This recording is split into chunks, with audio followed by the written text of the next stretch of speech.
So, any other big winners from the weekend? Grand Slam, King of Mats, also Versa. Who else stands out for you guys? You had somebody. For me, yeah, Gabi Pessanha. She so this was her first competition. No, she fought in Tokyo as a brown belt, but she's a fairly new brown belt. She's young. I think she's 18 years old. And she, in the earlier ranks, she was just dominating everybody. I think she was a Grand Slam winner last year. Double Grand Slam winner, and then she probably had her toughest challenge last weekend at the Grand Slam, and she met up with Nathiely. So Nathiely de Jesus, of course, two-time black belt, IBJJF world champion, two-time world pro champion, two-time LA Grand Slam champion, all at black belt, and Gabi, brand new brown belt, going up against Nathiely in the qualifier rounds, I believe. It wasn't even the semi-final, right? So. And she also, I believe, best 2 years in a row, she was in the absolute finals. So she got silver medalist in the Nathiely. Nathiely, yes. Sorry, yeah, sorry. So one of the highest level, female black belts in the game, and Gabi, new brown belt. What happened? So I think they went sweep for sweep, right? So it was 2-2, but then there was another There was a controversial, was it another sweep? Takedown. Takedown. There's a controversial takedown, right? So Nathiely was trying to pull guard, and she clipped her with the foot to get the 2 there, and ended up winning the match 4-2, and upsetting Nathiely and going on to win. She won the whole thing. So that's a pretty big deal, right? A brand new 18-year-old brown belt, literally just got promoted at the World Championships back in June, taking it to and beating the reigning IBJJF world champion, two-time black belt world champion. That's huge. A huge win. I want to go on record here and say that she is the new black belt hunter. So Rodolfo Vieira did this in 2009 or 10 at World Pro. When he was a brown belt, he beat Braulio Stima in the final, who at that time was also a two-time black belt world champion. And of course, Rodolfo went on to have a very illustrious career in ADCC and grappling, and moved on to MMA.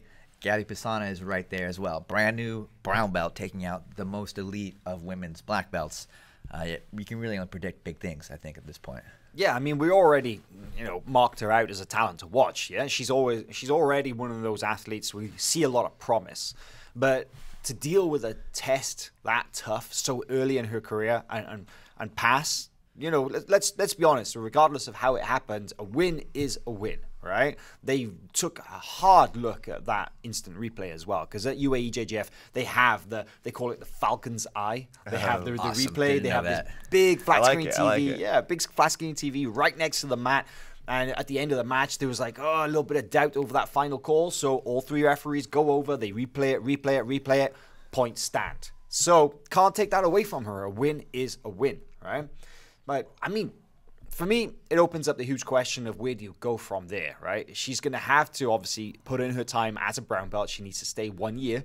So she's going to go and compete at Worlds next year as a brown belt. But man, you have to think she could potentially be one of the youngest black belt world champions that we could see, right?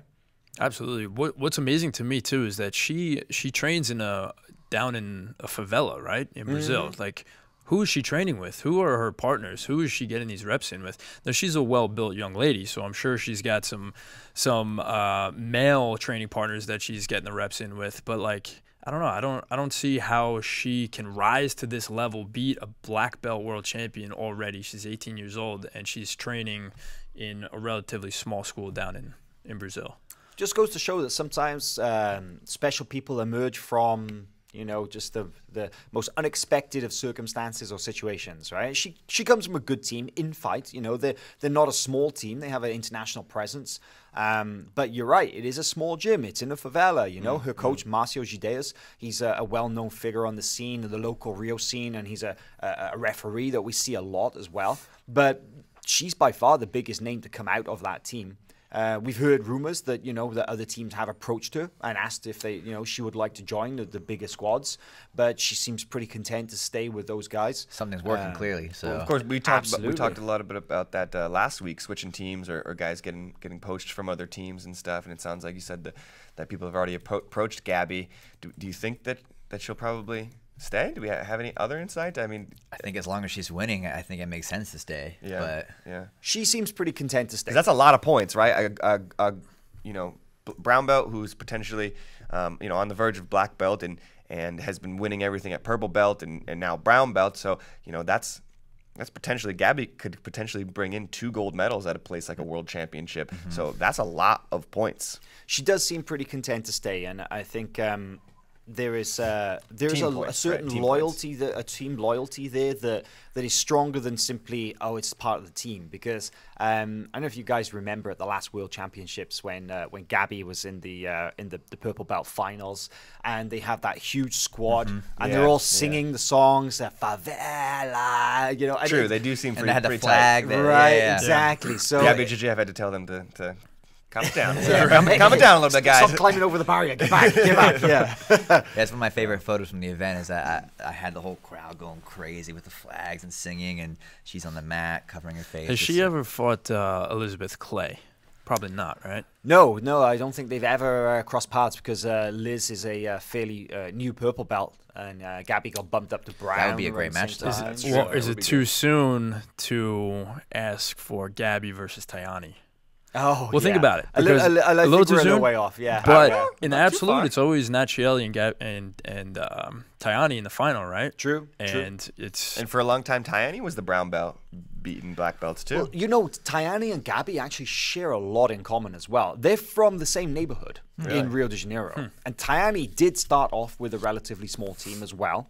And I think that when she was a blue belt, she went and joined Alliance, of course, one of the biggest teams in jiu-jitsu, and rose to incredible things in her career, you know, but she joined them as a relatively lower belt, right? I mean, Gabi is already established on scene as a brown belt, but, you know, they're both heavier weight fighters. There is a good chance that eventually when Gabi gets her black belt, we could see them squaring off. It's crazy to think, isn't it? The two girls from a relatively small, you know, impoverished neighborhood in Rio de Janeiro could end up fighting for world titles in the pyramid in Los Angeles. That's the dream, right? The best in the world. Yeah, incredible story. I just say the women's division though is getting exciting.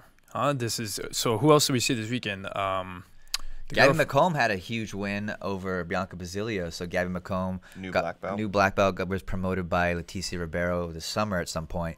And she didn't have a great performance at Worlds. She's a little bit injured. So to move up and to beat one of the very best women's black belts is pretty impressive performance for her. We also saw Tamara Silva from Cicero Costa win good. the 70-kilo division, beating Samantha Cook in the final. Tamara's a brown belt as well. We should make that clear. Yep. So, yeah. She beat